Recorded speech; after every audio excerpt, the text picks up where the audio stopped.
Tenho comigo uma grande amiga, a Sónia Vilas Boas. A Sónia tem uma história de vida que eu acho muito interessante, e eu costumo dizer-lhe que sou uma grande fã dela, porque ela é um exemplo de vontade de mudar, de querer fazer diferente. E nós sabemos que aqui em Portugal, sobretudo, ainda é muito complicado mudar de vida, sobretudo a partir dos 30 anos. Aquela ideia, enfim, que os nossos pais tinham de ter uma profissão a vida toda e para o resto da vida, com a nossa geração começou a alterar-se um bocado. A geração agora, os miúdos que têm 20 anos, de certeza que isso para eles já vai ser normal, mas nós deparamos-nos com esse preconceito e com a dificuldade, primeiro, de enveredar por outra profissão e às vezes ter de estudar, ter de tirar outro curso superior para conseguir esse objetivo. E também o preconceito, o enorme preconceito que ainda existe no mercado de trabalho de não olharem para alguém com mais de 30 anos como uma pessoa já velha para iniciar uma profissão. E por isso é que eu resolvi convidar hoje a Sónia Vilas Boas para nos contar um bocadinho da história dela. Olá, Sónia. Olá, Verónica, boa noite. Antes de mais, agradeço o convite, estou muito orgulhosa deste teu convite, não estava nada à espera. Quando tu me ligaste, eu dizia não. Foi. Confirmo.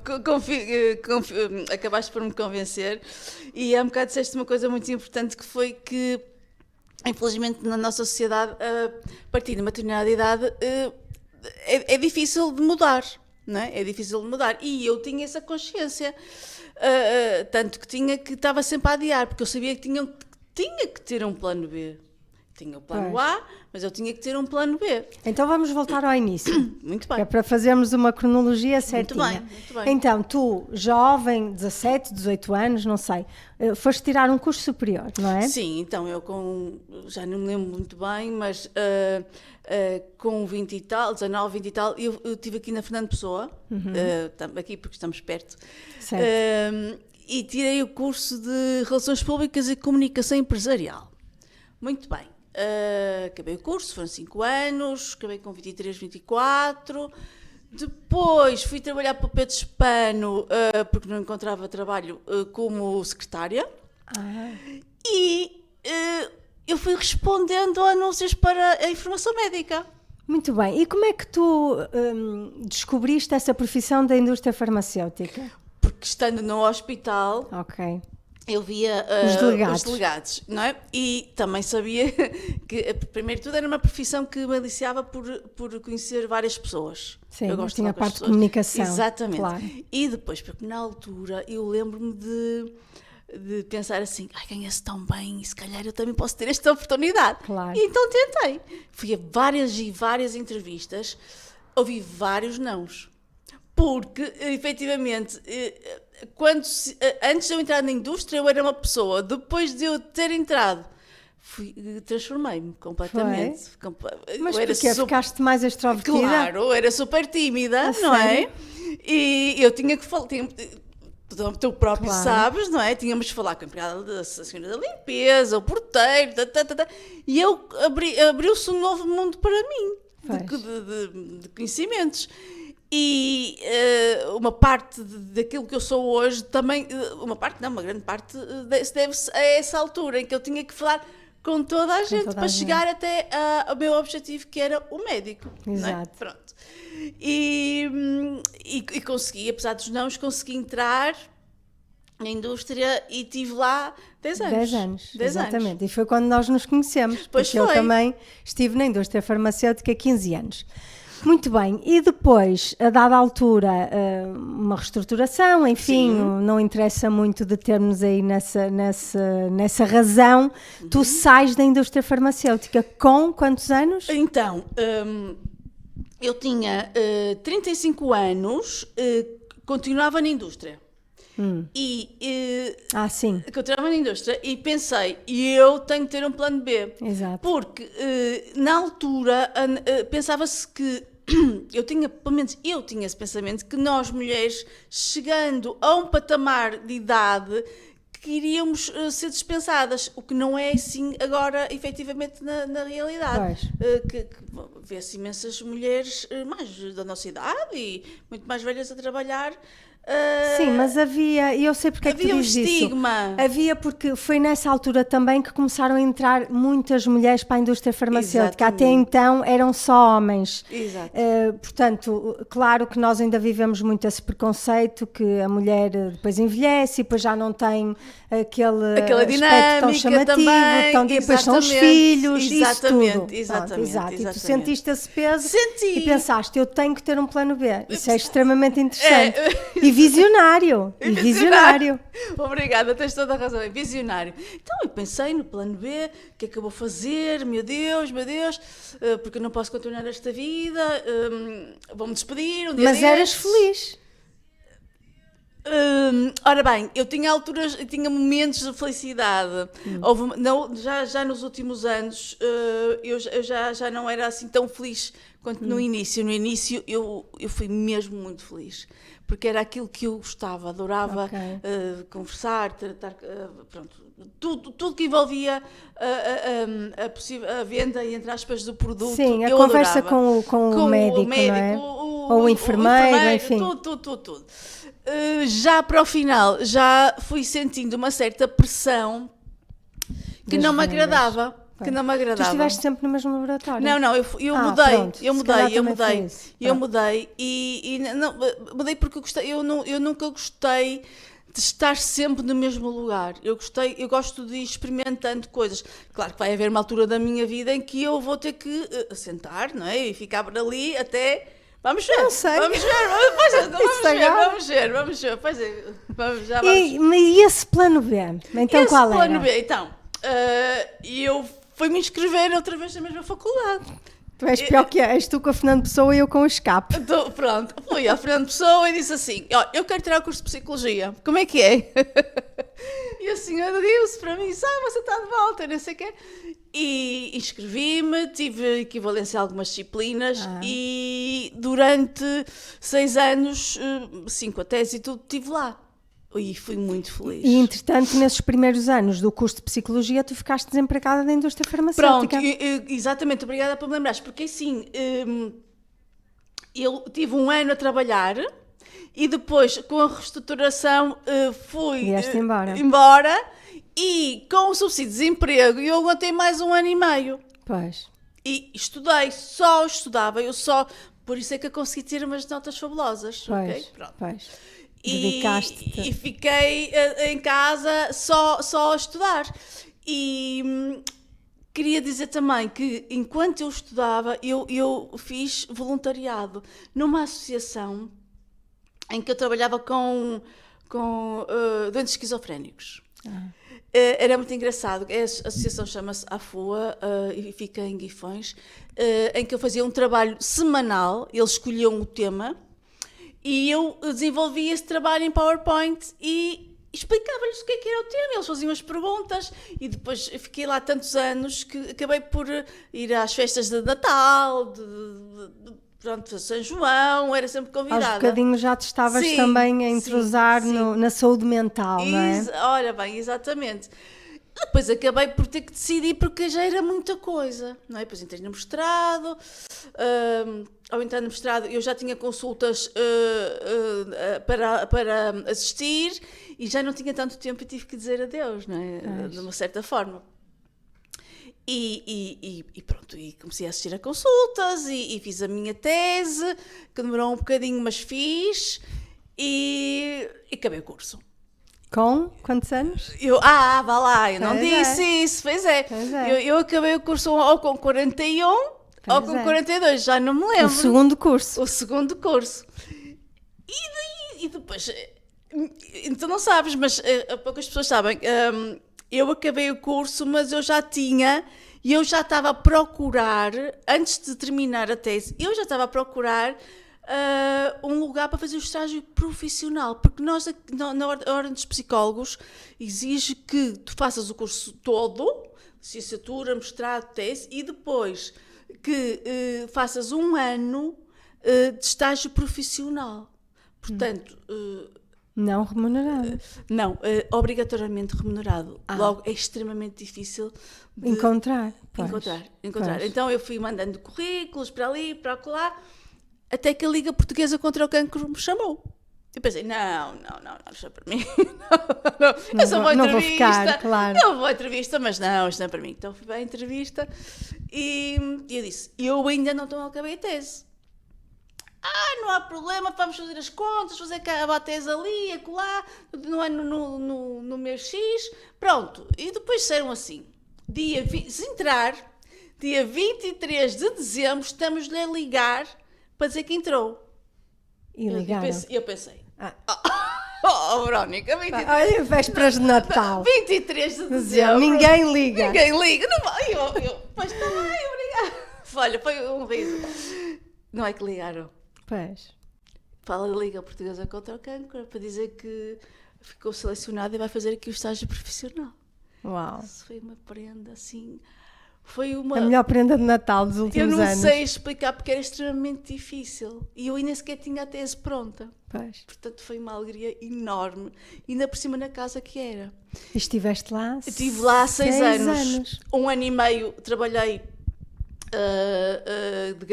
gratuitamente, porque eu ainda estava a trabalhar, a fazer a tese, e depois comecei a fazer o estágio e começaram-me a remunerar, com certeza. E eu fui-te ver uma vez. Pois foste ver, uma vez que foi numa palestra sobre o cancro da mama, onde estava também o Dr. Ribeiro, José Ribeiro Dias, acho que eu já não me lembro, e estava extremamente nervosa com um anfiteatro cheio. E eu lembro-me do que é que tu falaste. Acho eu que foste tu que falaste sobre os divórcios, as separações na doença oncológica. Por acaso fiquei muito efetivamente sensibilizada com essa. Existe. Com essa. Só que aqui nestes 6 anos eu não tive sempre aqui. Eu tive 3 anos, ou quase 4 anos, a trabalhar em Barcelos. Ai, é verdade, já não me lembrava disso. Isto é uma parte muito importante, porque eu ia e vinha todos os dias de Barcelos, 60 km para cá, 60 km para lá, porque disseram assim, há uma vaga em Barcelos, quer aproveitar? Eu disse, quero. Eu disse, claro. Nem pensaste, claro. Gasóleo, portagens, quero. Nada, eu tinha um Smart na altura, disse, vou, daqui o que é para fazer? Pronto, tive que trocar de carro, não interessa. Cheguei lá, foram 3 anos fantásticos. Muito, assim, a população de Barcelos é excelente. São todos, bem-ajam a todos, não tenho palavras, fui muito bem tratada. Só que trabalhei, acho que os 10 anos de indústria farmacêutica foram, nestes 3 anos, quase que se podiam encaixar aqui, porque assim... Nas delegações tu tens a ti própria, não tens o departamento de angriação de fundos, não tens o departamento, é tudo. Fazes tudo, claro. Fiz psicóloga, fiz caminhadas, tesoureira, secretária, tudo. Falava, fui convidada para falar. Diretora de marketing.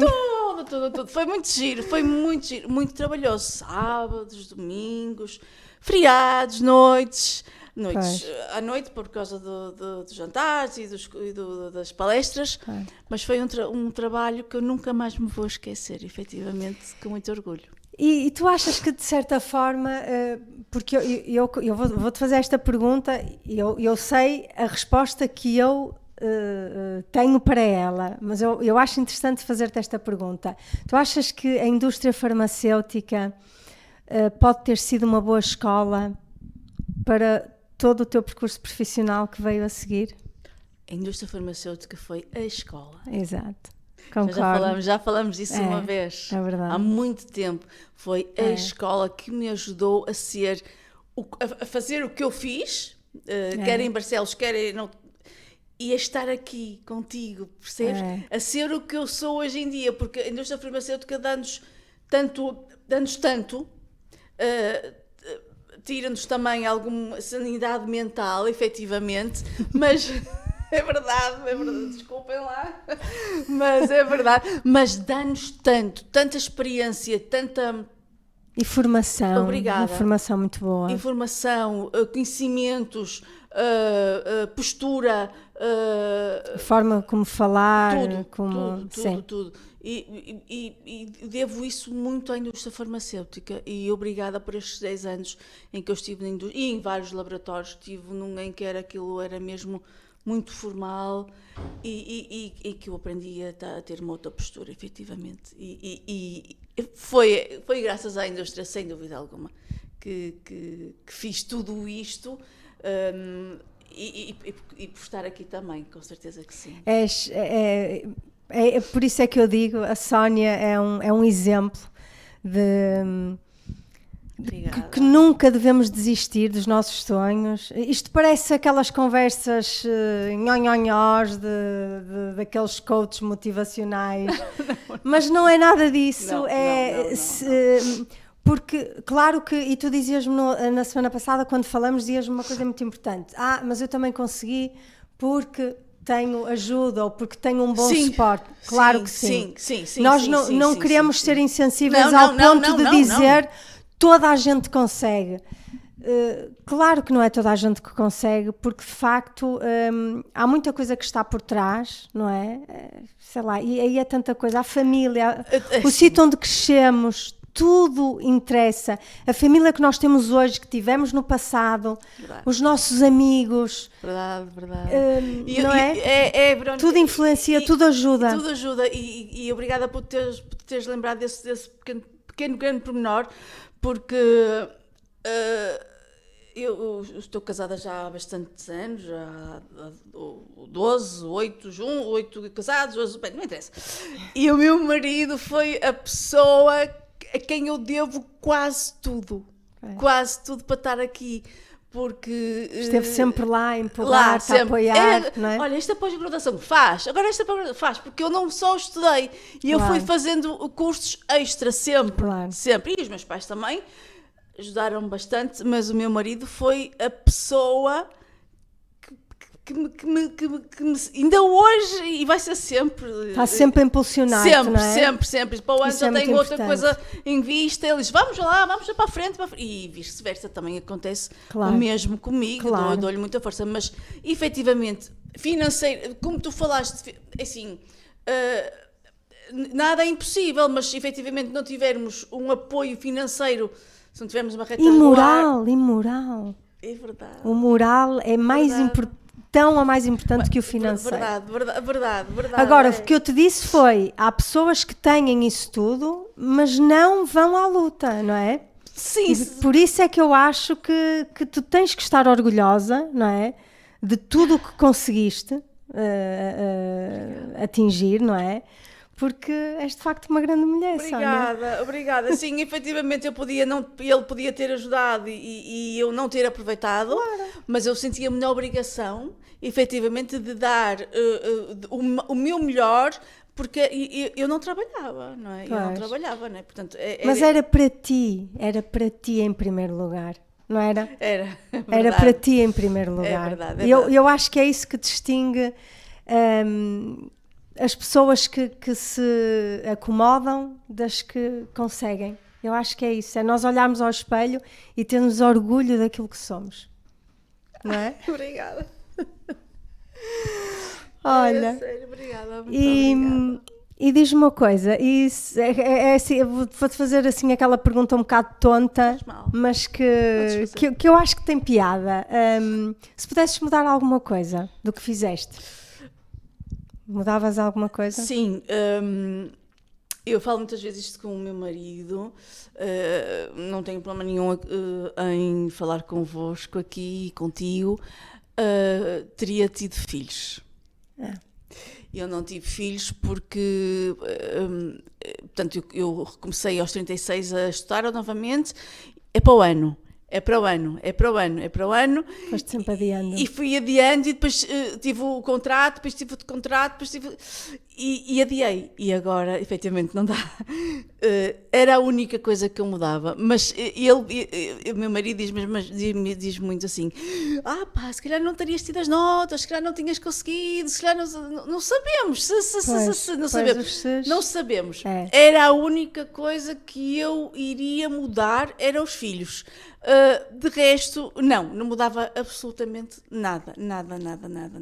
Eu gosto mesmo de ser psicóloga, gosto de ajudar. Eu tive muitos anos na área da oncologia na Liga Portuguesa contra o Cancro, a minha área é a oncologia, efetivamente, mas também vejo, eu também trabalho, como tu sabes, no grupo TROFA, vejo outras sintomatologias e sim, sou feliz. Às vezes também estou cansada como toda a gente, não é? Claro, porque às vezes a carga é muita energia, muita energia é negativa, não é? Mas não mudava nada. Sou feliz. E hoje a Sónia é feliz a fazer consultas. Hoje é ela que veste a farda branca, não é? E é ela que é tratada por doutora Sónia Vilas Boas. E faz pela saúde mental dos doentes, dos utentes. Eu tento. E pronto, e se precisar de uma consulta de psicologia, pode procurar a doutora Sónia Vilas Boas no grupo TROFA. Sónia, muito obrigada. Eu é que agradeço a vocês por me terem telefonado a convidar, a ti em particular. Tu também estás de parabéns, porque também és uma mulher de muita luta e que mudaste também a tua vida. É verdade. Não é? Mudaste também a tua vida e tu és uma mulher com muita garra. E eu também te admiro muito. Acho que existe aqui uma admiração mútua. Por isso é que nós gostamos uma da outra, porque nos admiramos mutuamente. Nós mudamos a nossa vida, efetivamente, não é? Pronto. 180 graus. Mesmo, mudamos a nossa vida e eu também te admiro muito e parabéns por aquilo que tu és. Muito obrigada mesmo. Muito obrigada. Obrigada. Um grande beijinho. Obrigada a todos. E está aqui feita esta conversa incentivadora e motivadora para todos os que nos ouviram. Acho que vale sempre a pena, nunca desistam e nunca é tarde. E uma coisa que eu tenho dito muito: o saber nunca ocupa lugar, nunca. Obrigada. Já a seguir nós vamos nos despedir da Sónia, vou-me despedir da Sónia. Já a seguir vamos mudar completamente de tema, vamos falar um bocadinho do que se passa agora com a política, muito recentemente, deste chumbo do Orçamento de Estado, e para isso eu convidei não é habitué, mas já é a segunda vez que o Rui Saraiva vai estar connosco aqui no Verónica Show. Fique para ver. Até já.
Boa noite, Rui. Olá, Verónica, boa noite.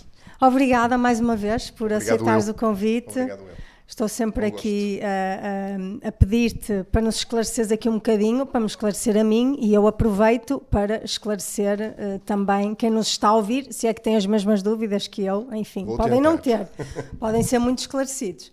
Bom, nós estamos aqui, eu convidei-te para vir aqui porque no passado dia 27 de outubro de 2021 tivemos um acontecimento histórico, político. Sim. Em 47 anos, o Orçamento de Estado foi chumbado pela primeira vez.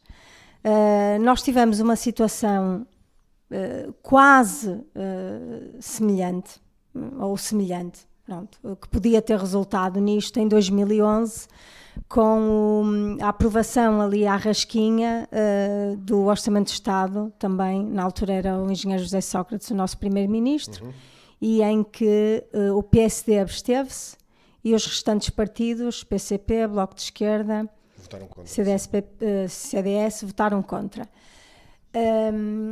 Este chumbo era um bocado, quer dizer, era previsível, previa-se, mas ninguém estava a contar que isto acontecesse mesmo, pois não? Sim, eu acho que todos estávamos a pensar, tínhamos a expectativa de que com maior ou menor dificuldade os orçamentos de Estado fossem sendo aprovados, ora com a abstenção dos partidos da esquerda, ora até com a aprovação, com o voto favorável dos partidos da esquerda que tinham dado apoio ao governo do Partido Socialista, que lembro, em 2015 não tinha ganho as eleições, mas até não tendo ganho, conseguiu ter com o PCP, com o Bloco de Esquerda e também com o PAN e o Partido Ecologista aos Verdes, o PEV, apoio parlamentar para poder assumir o governo deste país. Houve um acordo nos primeiros 4 anos, na legislatura anterior, houve um acordo assinado, escrito, exigido pelo Presidente da República de então, Aníbal Cavaco Silva, que desse, no fundo, sustentabilidade a esse acordo de base parlamentar. E foi assim que o país foi gerido de 2015 a 2019. Em 2019, já o Partido Socialista ganhou as eleições, conseguiu, na mesma, ter o acordo dos partidos que então tinham sustentado a primeira fórmula de governo, mas não houve acordo escrito. O atual Presidente da República, Marcelo Rebelo de Sousa, não exigiu que houvesse esse acordo escrito. Aliás, o Partido Socialista, na altura, de certa forma, deu sinais de que não iria querer ou precisar desse acordo escrito, e o Bloco de Esquerda também, de certa forma, também deu sinais nesse sentido. No entanto, conseguiu-se aprovar os 2 primeiros orçamentos. O orçamento de 2019 para 2020 e o orçamento, aliás, 2019 para 2020, exatamente, depois os orçamentos retificativos também, já depois da pandemia se ter iniciado. Aí é importante dizer que no último Orçamento de Estado o Bloco de Esquerda já tinha votado contra, portanto já tinha iniciado um caminho de afastamento da solução governativa que tinha apoiado anteriormente, e só o Partido Comunista Português é que se mantinha a apoiar e a votar favoravelmente. E isso era um sinal que devia ter despertado a atenção de todos, de mim, da Verónica, de todos os portugueses, mas principalmente dos agentes políticos que estão no governo e do Primeiro-Ministro. Porque havia sinais, de facto, que os partidos que compunham a base parlamentar de sustentação política do atual governo se estavam cada vez mais a afastar. Ora, não tínhamos ainda assim a expectativa, mesmo depois das eleições autárquicas de 26 de setembro, que iria haver este chumbo. Ora, temos algumas declarações que são declarações, de certa forma, surpreendentes quando vistas hoje e olhadas para trás, porque na altura não nos pareceu ter o significado que tinha. O António Costa, quando ganhou as eleições, ou antes de ganhar as eleições nas últimas legislativas, disse que, quando precisasse do PSD para manter a base parlamentar de sustentação do governo, o governo cairia.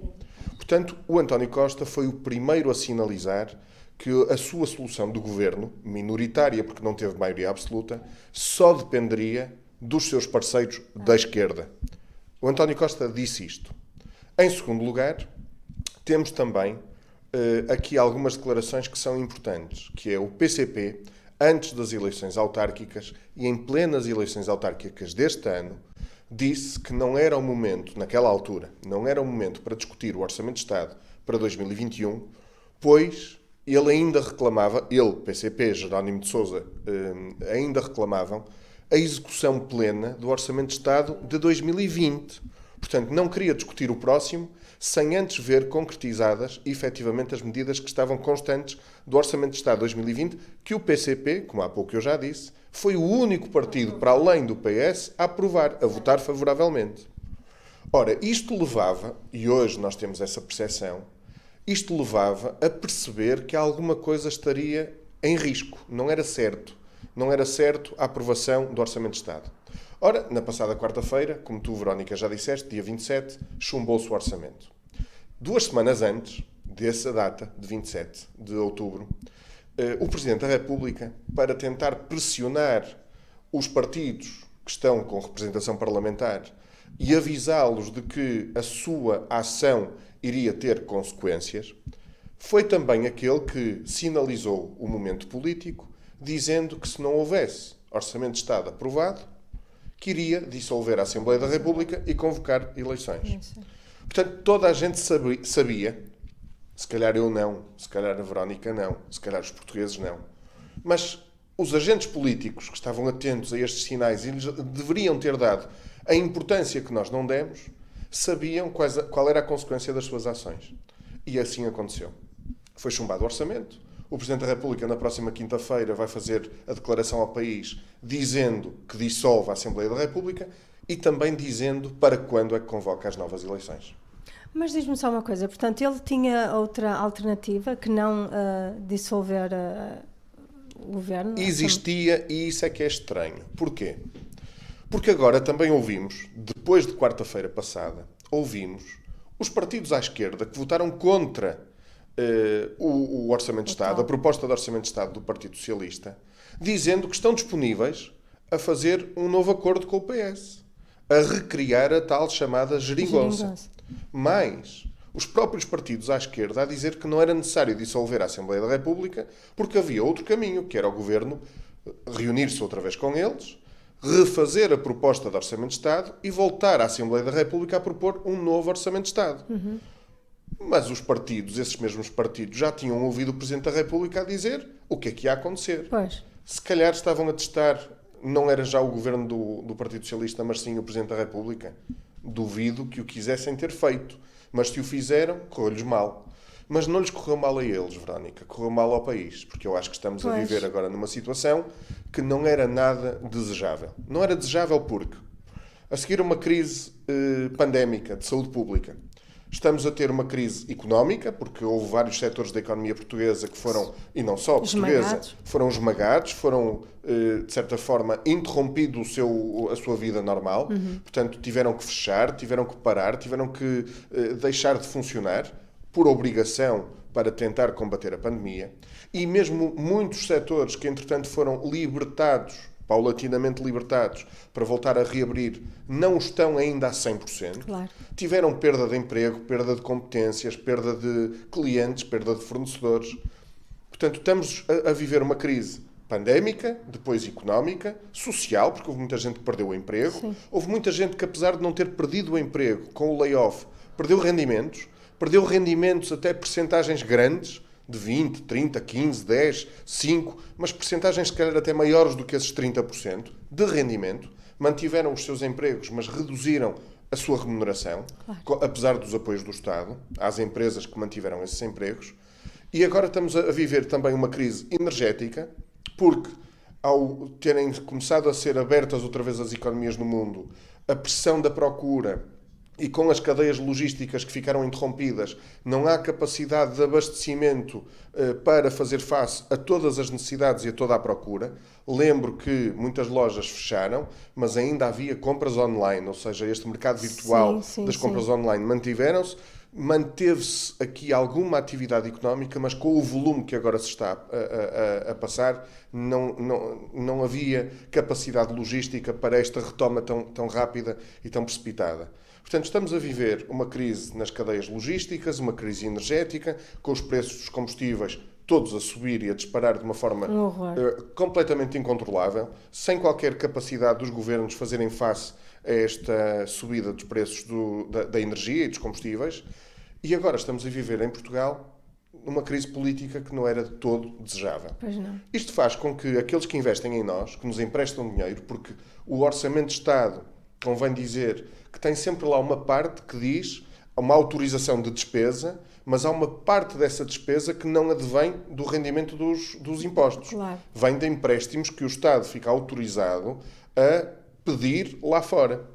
Bem, não havendo Orçamento de Estado, estando a Assembleia da República vai ser dissolvida, havendo eleições, havendo aqui alguma desconfiança sobre aquilo que vai ser o cenário após as eleições, os agentes económicos de fora, os investidores, olham para o nosso país e dizem parece que, para além daquilo que já são as dificuldades normais, acrescentaram mais uma.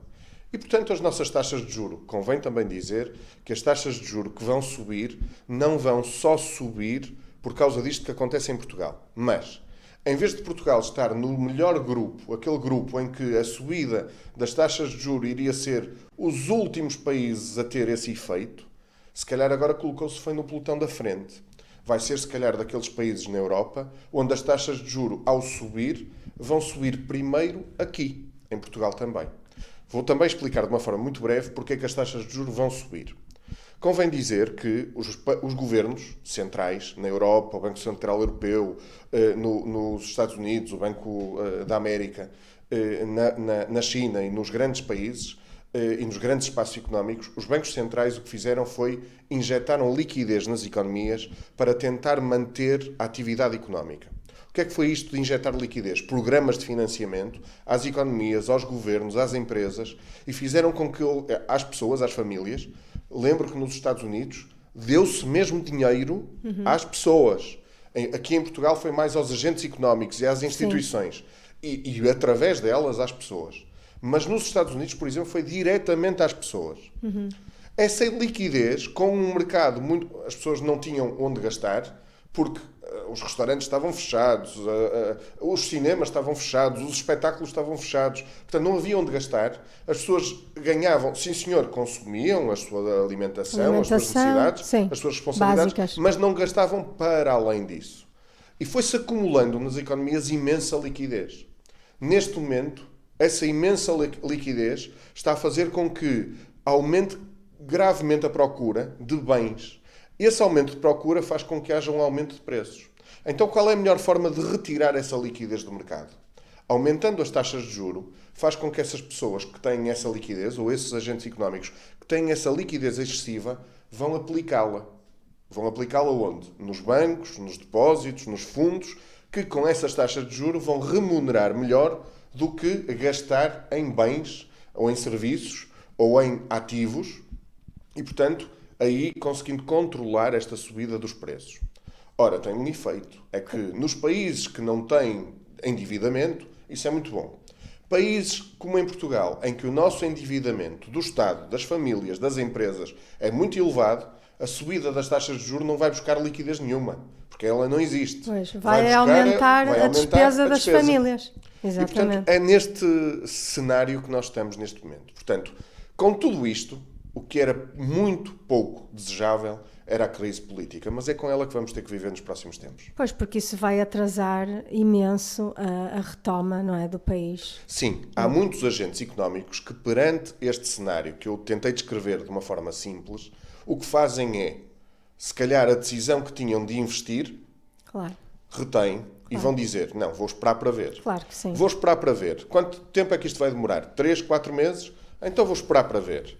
E o que é que fazem? Adiam as decisões. Vão adiar as decisões. Ou então não as vão tomar na sua globalidade, na sua totalidade. Pois. Vão se refriar e vão tomando decisões com mais calma, com outro ritmo, com outro calendário. Claro. E isso faz com que a retoma económica, se calhar, abrande, não seja tão rápida quanto aquilo que seria desejável para um país que precisa tanto de uma retoma económica com muito fulgor, maior do que a média da União Europeia, para, em primeiro lugar, apanharmos os países europeus que estão à nossa frente. Segundo lugar, com essa retoma económica, conseguimos então pagar as nossas necessidades e termos também dinheiro para pagarmos o nosso endividamento. Exato. Rui, e agora, portanto, até às eleições, como é que o Governo vai gerir o país? E eu, nomeadamente, vou-te dar aqui uma dica. O que é isto de governar por duodécimos? Muito bem. Então, até ao final deste ano, até dia 31 de dezembro deste ano, não tem que governar por duodécimos. Porquê?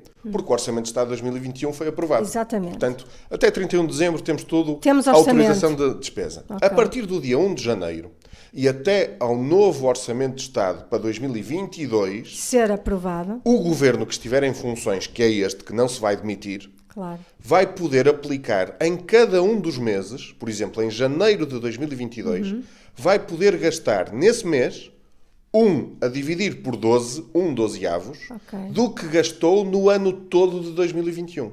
Muito bem. Do que gastou, não foi do que estava autorizado a gastar. Porquê? Do que gastou. Eu vou relembrar que o Orçamento de Estado para 2021, que está aprovado, tem uma autorização de despesa, mas vamos relembrar as tais célebres cativações. O Ministério das Finanças tem autorização para poder gastar, mas muitas vezes não gasta. Cativa. Não autoriza a execução da autorização.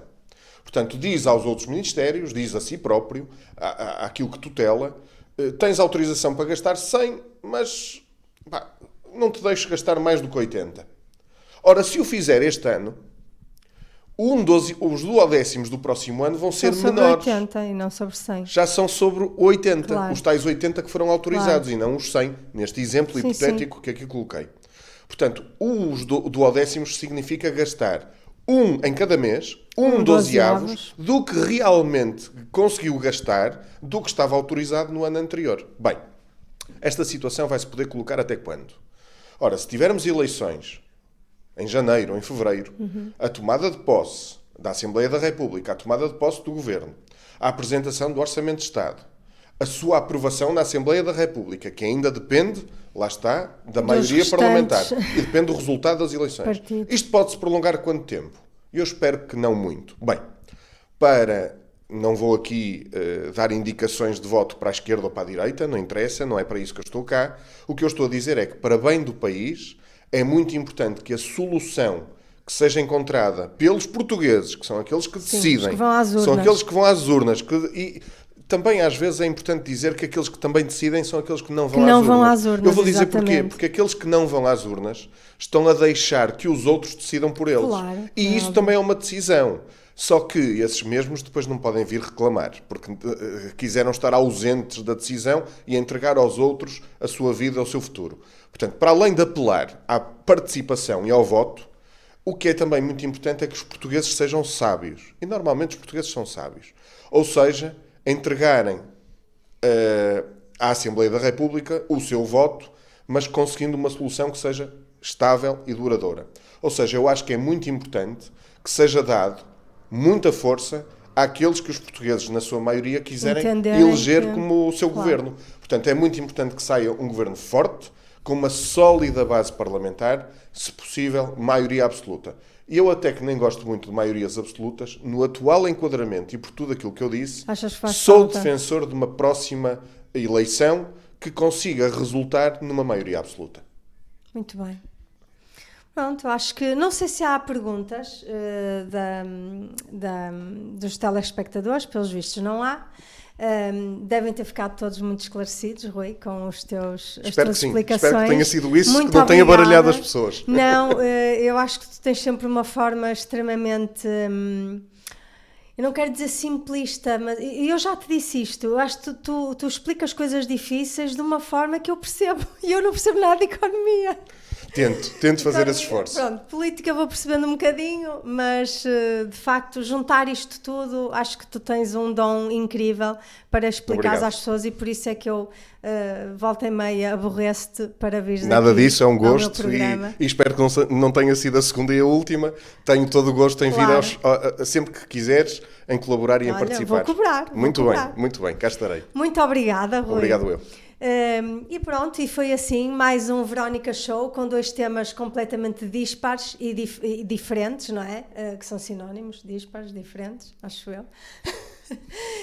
Desejo-vos a continuação de uma excelente semana que começa hoje, melhor, começa amanhã porque hoje foi feriado, portanto tivemos aqui um fim de semana prolongado. Não perca as próximas programações do Global News e eu volto já para a semana com outro Verónica Show. Obrigada, uma boa noite e até à próxima.